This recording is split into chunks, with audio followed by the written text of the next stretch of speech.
No Natal, meus pais deram à minha filha de 9 anos um iPhone novinho em folha. Ela se iluminou de alegria. Depois ligou o aparelho, franziu a testa e disse: Mamãe, quem é esse? Eu olhei para a tela inicial e congelei. Não disse uma palavra. Mas, 2 horas depois, o marido da minha irmã estava gritando, meu pai implorava para que eu não prestasse queixa, e minha mãe permanecia completamente em silêncio. Eu não voltava àquela casa havia quase 2 anos. Desde a última briga explosiva, quando disse, sem rodeios, à minha mãe e ao meu pai que, se eles cruzassem mais uma linha comigo ou com a minha filha, estaríamos acabadas. Mas o tempo faz isso, alonga as lembranças, desfoca as bordas. Comecei a duvidar de mim mesma, a pensar que talvez eu tivesse exagerado. Talvez eles fossem apenas antiquados. Talvez não fosse tão sério assim. E então o Natal chegou. Eles nos convidaram no começo de dezembro. Disseram que queriam fazer algo especial este ano. Disseram que estavam trabalhando em si mesmos. E, estupidamente, eu acreditei. Eu vinha vivendo mais retraída desde o divórcio, meu ex era um desastre completamente diferente. Então, quando minha filha Harper se animou com a ideia de passar o Natal com os avós, eu cedi. Chegamos com presentes. Eu assei biscoitos do zero. Vestimos pijamas combinando. Todo aquele clima de filme da Hallmark que começou, de fato, agradável.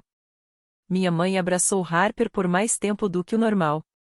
Meu pai até ajudou a arrumar a mesa. Nenhuma tensão, nenhuma alfinetada. Eles distribuíram os presentes e sorriram como se nada de ruim jamais tivesse acontecido entre nós. Então chegou a hora do grande presente.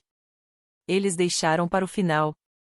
Uma caixinha brilhante com um laço vermelho e o nome da Harper escrito em cursiva cintilante.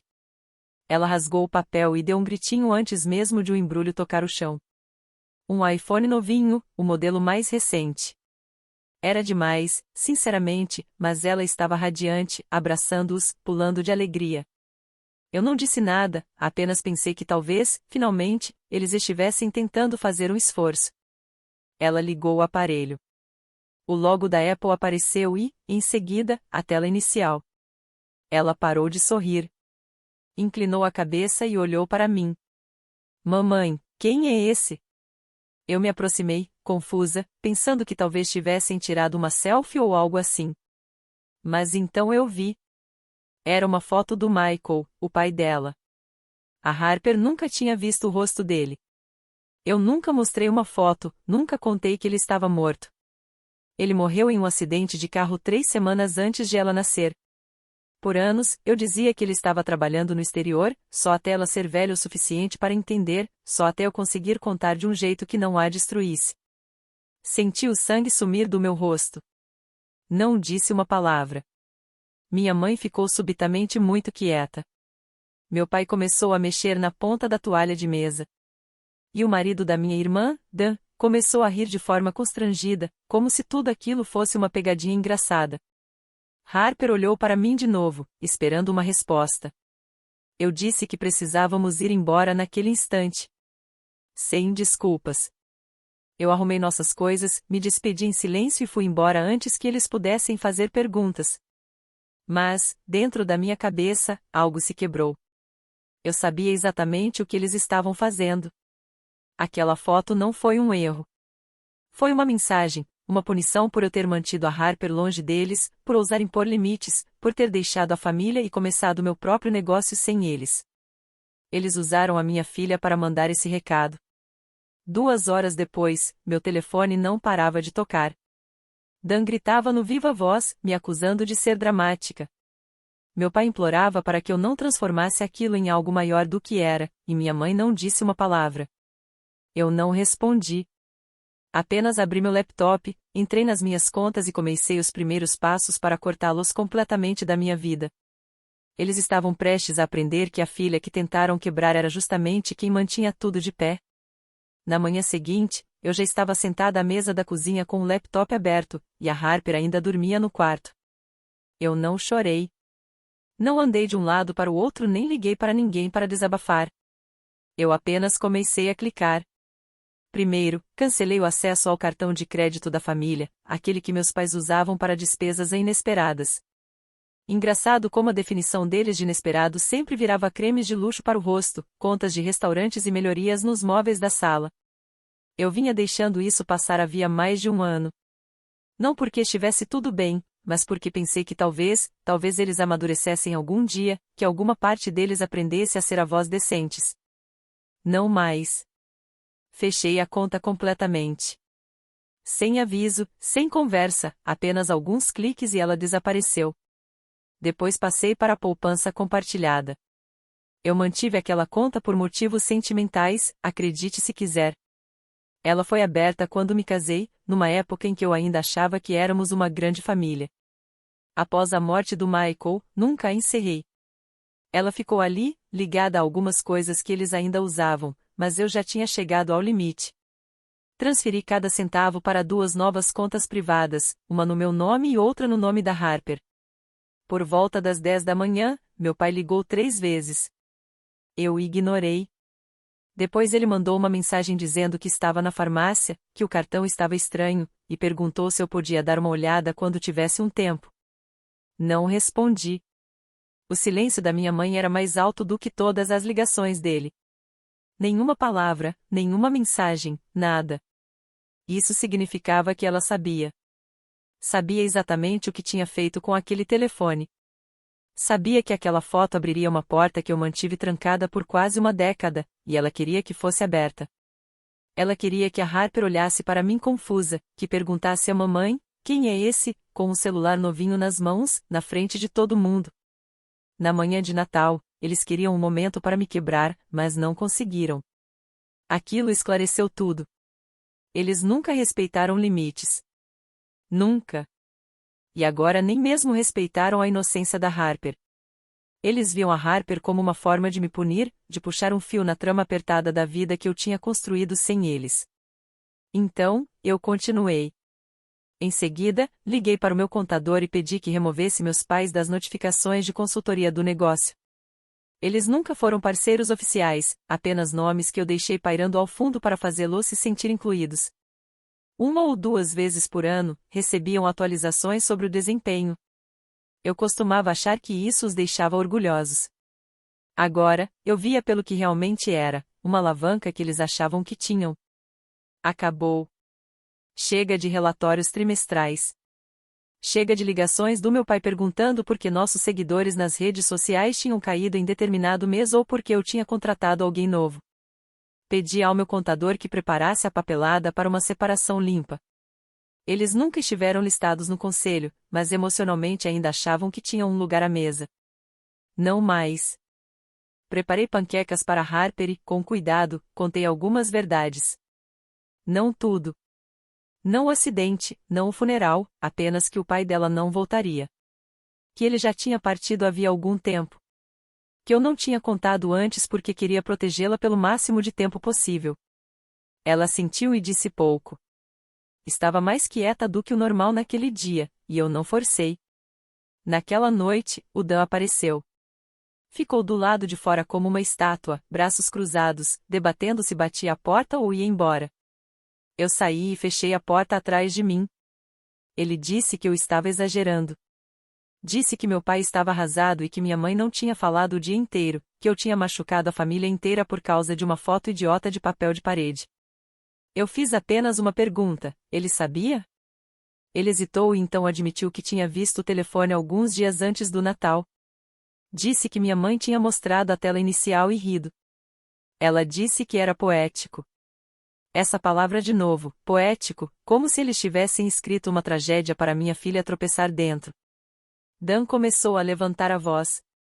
Disse que eu estava sendo fria, que eu tinha simplesmente cortado a rede de segurança financeira deles e ido embora como se não significasse nada. Ele estava certo em uma coisa: eu fui embora. Porque eles não apenas cruzaram a linha. Eles a arrancaram do chão e desenharam uma nova com sangue. Depois que ele foi embora, sentei no sofá e encarei o último presente ainda fechado debaixo da árvore. Era para mim, deles. Ainda embrulhado em papel dourado, com meu nome em letra cursiva numa etiqueta que dizia: ainda temos orgulho de você. Eu não tinha tocado nele, mas agora comecei a me perguntar o que eles tinham colocado ali dentro. Mas, conhecendo-os, o Natal não era a única coisa que eles tinham planejado. Esperei até a Harper adormecer. O presente estava ali desde a manhã de Natal, embrulhado em papel dourado metálico, com meu nome escrito em uma cursiva perfeita. Eu não tinha tocado nele, nem sequer olhado direito. Depois de tudo que fizeram com o telefone da Harper, eu não confiava em nada que viesse deles. Mas havia algo na forma como eles deixaram o presente ali, como se fosse o grande final da pequena e distorcida encenação de Natal deles, que me fez querer saber o que realmente estavam tentando dizer. Sentei no chão da sala, com a casa em completo silêncio. Nem acendi as luzes. Apenas abri devagar, quase como se estivesse desarmando uma bomba.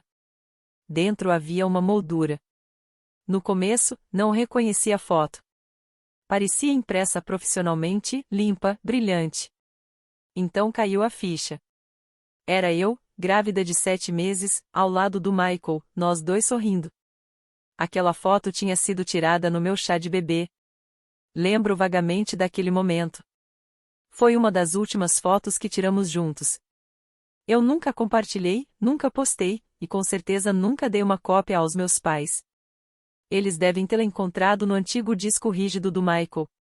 Eu o tinha deixado uma vez na casa deles, numa época em que ainda confiava que manteriam qualquer coisa em segurança. Colado na parte de trás da moldura havia um papel dobrado. A caligrafia da minha mãe. Para Harper, para quando ela estiver pronta para saber quem o pai dela realmente foi. Talvez até lá você também esteja pronta para contar a verdade. Era isso. Só isso. Curto, pesado, do jeito que só a minha mãe conseguia tornar uma frase sufocante. Aquilo não era apenas mais uma provocação. Não era agressividade passiva nem tentativa de me culpar. Era uma declaração de guerra. Eles planejaram isso. A foto no telefone não foi um erro isolado. Era parte de algo maior. O papel de parede, depois a foto emoldurada, a nota. Cada uma rachadura cuidadosamente calculada na versão da realidade que eu criei para proteger a Harper. Eles achavam que estavam fazendo um favor a ela. Ou, mais provavelmente, não se importavam com o que isso causaria nela. Aquilo era sobre me fazer sentir uma mentirosa, sobre mostrar a todos que eles sabiam mais, que eram eles os detentores da verdade, não eu. Eles queriam que a Harper visse o rosto do Michael antes de eu estar pronta. Queriam que ela fizesse perguntas para as quais eu ainda não tinha respostas. Queriam arrancar esse momento das minhas mãos e transformá-lo em deles. Deixei a moldura exatamente como estava. Não rasguei o bilhete nem joguei fora. Coloquei tudo dentro de um saco de papel, atravessei a cidade na manhã seguinte e deixei na porta da casa deles. Sem mensagem, sem bater, nada. Quando cheguei em casa, já tinha aberto uma pasta compartilhada com meu advogado. Aquilo já não era mais pessoal. Era sobre controle, legado e posse. Quando comecei meu negócio, 5 anos atrás, eu ainda estava me arrastando para fora do luto. Meus pais me emprestaram dinheiro. Não era uma quantia enorme, mas suficiente para colocar uma pequena loja online de pé. Eu paguei tudo 3 anos atrás, mas, pela forma como eles falam, parece que financiaram a minha vida inteira. Eles me apresentavam em festas como a nossa filha que toca o negócio da família. Sempre que eu ouvia isso, mordia a língua. Deixava passar. Achava que era inofensivo. Mas agora eu via tudo com clareza. Eles não estavam me apoiando. Estavam me reivindicando como propriedade. Então eu os removi oficialmente. Liguei para o banco e cancelei todo e qualquer acesso compartilhado. Enviei ao meu contador a nova estrutura da empresa, junto com a orientação de encerrar quaisquer papéis remanescentes de consultoria ou fluxos de dividendos. Corte limpo. Depois fui além. Mudei a bio da empresa, apaguei cada palavra que sugeria inspiração em raízes familiares ou amor. Reescrevi a história de origem para o que ela realmente era, construída por uma mãe solo, com nada além de luto, garra e uma filha por quem lutar. Naquela mesma tarde, recebi uma ligação do meu tio, irmão da minha mãe. Eu não falava com ele havia mais de 1 ano. Ele disse que tinha ouvido falar de problemas depois do Natal, que talvez as coisas tivessem saído do controle, que eu deveria considerar não queimar todas as pontes. Perguntei se ele sabia o que eles tinham feito. Ele fez uma pausa, falou algo vago sobre tensões familiares e mal-entendidos, e então disse: eles ainda são seus pais, Julia. Aquela frase de novo. Todo mundo sempre volta a ela. Eles ainda são seus pais, como se isso fosse desculpa para tudo, como se apagasse o que fizeram com uma menina de 9 anos que só queria brincar com o celular novo e acabou encarando os olhos de um fantasma que nem sabia que existia. Eles usaram a Harper para me punir. Então eu usaria a única linguagem que eles sempre respeitaram: controle, poder e dinheiro. E aquilo era só o começo. 3 dias depois do Natal, recebi um e-mail do departamento de fraude do banco empresarial.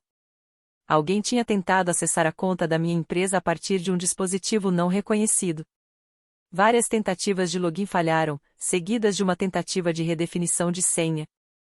O sistema bloqueou tudo imediatamente. Liguei para o banco, confirmei que não tinha sido eu e pedi o endereço de IP. Levava direto à casa dos meus pais, nem sequer a um local diferente. Eles nem se deram ao trabalho de esconder. Ou foram descuidados assim, ou realmente acreditavam que ainda tinham algum direito sobre o que eu construí. De qualquer forma, eu tinha a prova agora. Salvei o e-mail, enviei diretamente para o meu advogado e pedi que adicionasse ao processo. Na manhã seguinte, uma carta registrada apareceu na minha porta. Era dos meus pais. Uma carta de verdade, impressa, com 4 páginas. Não era um pedido de desculpas. Era uma lista. Um detalhamento de todas as formas como, segundo eles, eu tinha me beneficiado deles ao longo dos anos. Dinheiro que me deram na faculdade. Favores de babá. Móveis de quando saí de casa pela primeira vez. Um cheque de $1.200 de quando eu estava grávida de 6 meses e não conseguia pagar o conserto do carro. Cada item vinha com data e um valor estimado. No final, eles escreveram que, considerando o sucesso da empresa, acreditavam que uma participação societária de 15% era justa. 15%. Eles estavam tentando me cobrar por eu ser filha deles. Li tudo em silêncio, dobrei a carta novamente e a coloquei na mesma pasta do alerta do banco. Aquilo já não era só sobre mim. Eles estavam deixando um rastro de papel, e eu ia permitir que continuassem. Felizmente, a Harper não fazia ideia de nada disso. Em poucos dias ela voltaria para a escola, totalmente focada na resolução de ano novo de ler um livro por semana. Ela perguntou mais uma vez sobre o celular, mas não tocou mais no assunto. Eu deixei passar. Uma conversa, por enquanto, era suficiente. Então veio a reviravolta. Recebi uma ligação da Clary, minha prima do lado da minha mãe. Não nos falávamos havia mais de 1 ano, e ela soava nervosa. Disse: acho que você precisa saber de uma coisa. A vovó ficou sabendo. Ao que tudo indica, minha avó, mãe da minha mãe, ouviu alguns pedaços do que aconteceu no Natal. Não a história inteira, mas o suficiente para ligar para minha mãe e fazer perguntas. E aquela conversa deu muito errado. Tão errado que minha avó disse, sem rodeios, que se ela não se desculpasse comigo de forma pública e sincera, cortaria meus pais da herança. Aquilo foi inesperado. Minha avó nunca se envolve em drama familiar. Ela se mantém neutra como se fosse um trabalho em tempo integral. Mas algo nisso tudo cruzou uma linha até para ela. Talvez tenha sido a foto. Talvez a manipulação. Talvez o fato de agora estarem tentando me extorquir como se eu fosse um negócio que deu errado. De qualquer forma, eles entraram em pânico. 2 dias depois, minha mãe apareceu na minha porta. Eu não sabia que ela vinha. Só abri porque pensei que fosse uma entrega. Ela estava ali, segurando um pote de Tupperware, como se fosse um dia normal. Eu não disse nada, apenas olhei para ela. Ela perguntou se podíamos conversar. Disse que as coisas tinham se confundido e que só queria consertar tudo. Fiz apenas uma pergunta: foi ideia sua colocar aquela foto no celular da Harper? Ela não respondeu na hora. Ela baixou o olhar, depois levantou de novo e disse: você não pode mantê-la no escuro para sempre, Julia. Aquilo foi tudo. Aquela era a defesa dela. Eu fechei a porta. Sem gritar, sem explicar nada, apenas fechei. Mais tarde naquela noite, recebi outra ligação. Desta vez, da Clary de novo. Ela parecia abalada. Disse que tinha ouvido algo durante uma chamada de FaceTime da família. Meus pais estavam falando sobre entrar em contato com a família do Michael. Os pais do Michael e eu não nos falávamos havia anos. Havia um histórico ali, confuso, mal resolvido. Mas se meus pais os procurassem agora, tentassem provocar algo ou distorcer a história à maneira deles, isso poderia causar problemas reais, não só emocionais, mas legais também. Eu não dormi naquela noite, porque de repente aquilo já não era mais vingança. Era uma guerra que eles nem sabiam que já tinham perdido. E eu ainda tinha uma última carta para jogar. Na manhã seguinte a saber que eles tinham ligado para a mãe do Michael, eu não falei com ninguém. Nem com a Harper, nem com a Clary, nem sequer com o meu advogado. Apenas fiquei sentada à minha mesa, encarando a parede, tentando entender que tipo de pessoa faz isso com a própria filha. Que tipo de gente ignora todos os avisos, todas as pontes queimadas, e ainda assim continua caminhando direto para o fogo como se fosse imune a ele? Então abri o laptop e comecei a trabalhar. A notificação extrajudicial não era dramática. Não era emocional. Era cirúrgica. 4 páginas de linguagem jurídica limpa, deixando claro que, a partir daquele momento, meus pais estavam proibidos de se associar publicamente a mim, a minha empresa ou a Harper em qualquer contexto promocional, pessoal ou profissional. O documento explicava, em termos muito diretos, que a empresa era minha, não familiar, não inspirada pela família, não a nossa. Qualquer tentativa de sugerir o contrário seria tratada como difamação ou fraude. Eu assinei, enviei por e-mail e senti uma pequena lasca de controle voltar ao lugar. Mas eu ainda não tinha terminado. Ainda havia uma conta. Uma conta bancária pequena, aparentemente insignificante, que eu tinha aberto anos atrás. Um resquício da época em que o negócio era apenas uma ideia, quando eu ainda acreditava que o apoio dos meus pais significava alguma coisa. Essa conta dava ao meu pai apenas acesso de visualização.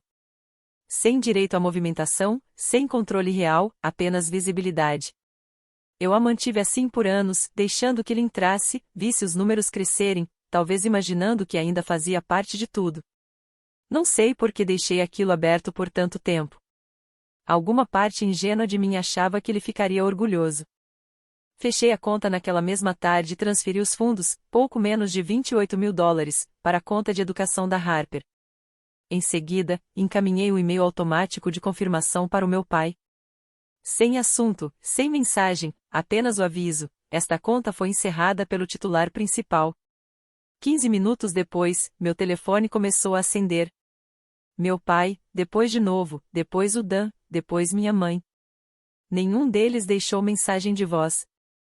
Nenhuma. Apenas o silêncio das chamadas que tocavam um pouco mais do que o normal antes de desistirem. Eles ainda achavam que eu ia ceder, que atenderia para gritar, chorar ou me explicar. Mas não havia mais nada a explicar. E então as consequências começaram. A Clara apareceu na minha porta sem avisar. Eu a deixei entrar, em grande parte porque ela tinha sido a única que ainda não tinha tomado partido. Ela ficou parada, sem jeito, no corredor, segurando uma sacola com um bolo de limão e um bilhete escrito à mão pela minha mãe. Eu não peguei. Perguntei o que dizia o bilhete. A Clara hesitou. Ela quer que você pare. Ela diz que isso foi longe demais. Que acha que você vai arruiná-los. Eu olhei para ela e fiz uma única pergunta: eles te contaram o que fizeram com a Harper? O rosto da Clara caiu. Ela assentiu. Disseram que não achavam que isso teria importância. Que a Harper precisava saber que eu só estava adiando o inevitável. Aquela foi a defesa deles. Que estavam fazendo isso pela Harper. Como se escolher destruir a inocência de uma criança, na manhã de Natal, com a foto de um homem morto, fosse um ato de compaixão. A Clary não os defendeu. Para ser justa, ela não tentou justificar nem inventar desculpas. Apenas disse sinto muito e deixou o bolo de limão na varanda antes de ir embora. Naquela noite, tomei uma decisão. Escrevi um comunicado, nada dramático, apenas uma mensagem para meus clientes, parceiros e assinantes da newsletter. Expliquei que o negócio estava entrando em um novo capítulo e que, como parte de uma reestruturação pessoal, todas as afiliações informais anteriores estavam sendo encerradas. Não citei nomes. Não apontei dedos. Mas o subtexto era claro. Aquilo era meu. Não dos meus pais. Não a nosso. Não o produto de algum legado familiar de apoio. Apertei enviar. 24 horas depois, recebi a mensagem que me fez gelar. Não era dos meus pais. Não era do Dan, da Clary ou da mãe do Michael. Era de alguém de quem eu não tinha notícias havia quase uma década, a irmã do Michael. Ela disse que tinha ouvido falar através da mãe deles. Que havia muito barulho ultimamente envolvendo a Harper, que não sabia o que era verdade e o que não era. Mas que gostaria de conhecê-la algum dia, se eu estivesse aberta a isso. Aquilo me pegou de surpresa. Nunca fomos próximas, nunca. Mas ela também não era como a mãe deles. Tínhamos nossas diferenças, mas ela se manteve distante da confusão quando Michael morreu.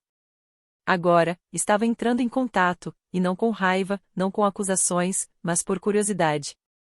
Eu não sabia o que fazer com aquilo. Parte de mim queria dizer não. Outra parte se perguntava se isso poderia ser algo diferente, algo melhor, uma forma de dar a Harper alguma conexão com o pai sem que isso fosse envenenado por manipulação. Mas eu ainda não conseguia decidir, porque, enquanto eu encarava aquela mensagem, outra chegou. Um número desconhecido. Uma única frase: você vai se arrepender quando ela descobrir o que você está escondendo. Sem nome, sem continuação. E eu soube que já não era mais só sobre a foto. Meus pais ainda guardavam alguma coisa e estavam prontos para usá-la. A mensagem ficou ali no meu telefone como um pesadelo. Você vai se arrepender quando ela descobrir o que você está escondendo. Fiquei olhando para aquilo por um bom tempo. Não porque eu não soubesse o que significava, mas justamente porque sabia. Havia apenas duas coisas às quais eles poderiam estar se referindo. Uma era mais óbvia, o fato de eu ter esperado tanto tempo para contar a Harper a verdade sobre o pai dela. Mas isso eles já tinham usado. Eles já tinham jogado essa carta na manhã de Natal. O telefone, a foto, o porta-retratos, tudo aquilo foi pensado para despedaçar a versão da história que eu construí para protegê-la. Não. Aquilo era outra coisa. Algo mais profundo. Fui até a pequena caixa à prova de fogo que guardo no fundo do armário e tirei o arquivo que eu não abri havia anos. Dentro estavam os papéis do acidente, os boletins de ocorrência, cartas do seguro, o laudo da autópsia e o último testamento do Michael. Era isso. Era isso que eles queriam dizer. O testamento. Quando Michael morreu, foram meus pais que se ofereceram para ajudar com toda a papelada.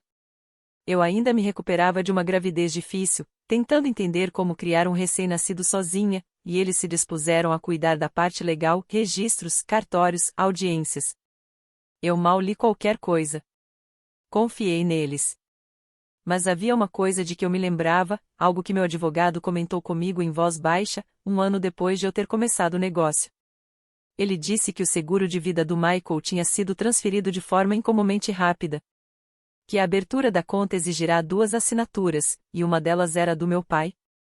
Naquela época, eu não fiz perguntas. Eu estava sobrecarregada, tentando sobreviver, e parecia sombrio demais cavar mais fundo. Mas agora tudo fazia sentido. Eles não tinham apenas me ajudado. Tinham se infiltrado em tudo, na empresa, no espólio, no dinheiro, no futuro da Harper. E agora que eu estava me afastando, eles entraram em pânico, se atrapalharam, ameaçaram, porque, se a Harper algum dia visse a papelada, se descobrisse que parte do que eu achava que tinha sido deixado para nós tinha sido silenciosamente desviada para contas que eu nunca soube que existiam, aquilo destruiria algo em mim. Eles sabiam disso. Mas eu já não me importava mais. Naquela noite, sentei a Harper comigo e contei tudo. Não só sobre o pai dela, mas sobre a foto, o papel de parede, o bilhete colado atrás da moldura. Expliquei da melhor forma que pude que algumas pessoas, até mesmo aquelas que deveriam nos amar mais, às vezes tentam controlar histórias que não lhes pertencem. Ela não chorou. Não disse muita coisa. Apenas me abraçou forte e perguntou se a gente podia fazer aquela viagem que eu sempre prometi, a que adiávamos todo ano desde que ela tinha 6 anos. E Yellowstone. Reservamos tudo naquela mesma noite. Na manhã seguinte, liguei para a irmã do Michael e contei a verdade sobre tudo. Disse que não sabia se a Harper estava pronta para conhecer mais da família do pai, que talvez levasse tempo. Ela não pressionou. Apenas disse: eu espero. E estarei aqui se ela algum dia quiser saber quem ele foi. E então disse algo que ficou comigo: você a protegeu. Ninguém tem o direito de dizer que isso foi errado. 3 dias depois, meus pais enviaram um último e-mail. Era diferente.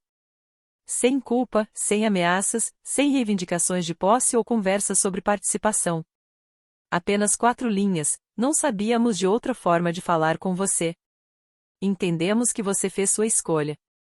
Se mudar de ideia, estaremos aqui, mas não vamos mais incomodar. E, pela primeira vez, eu acreditei. Não porque eles tenham mudado, mas porque perceberam que tinham perdido tudo. O dinheiro, a influência, a conexão. Não houve um final dramático. Nenhum pedido de desculpas que consertasse tudo. Nenhuma reconciliação repentina, com café e abraços. Apenas o estalo silencioso e definitivo de um fio que vinha se desgastando havia anos. Às vezes, família não tem a ver com sangue. Tem a ver com limites. E meus pais me ensinaram isso da forma mais difícil. A questão é que a Harper vai crescer sabendo a verdade agora. Toda ela. E não a versão distorcida que meus pais tentaram escrever para ela, mas a verdade que importa. A mãe dela não fugiu. Não mentiu por medo.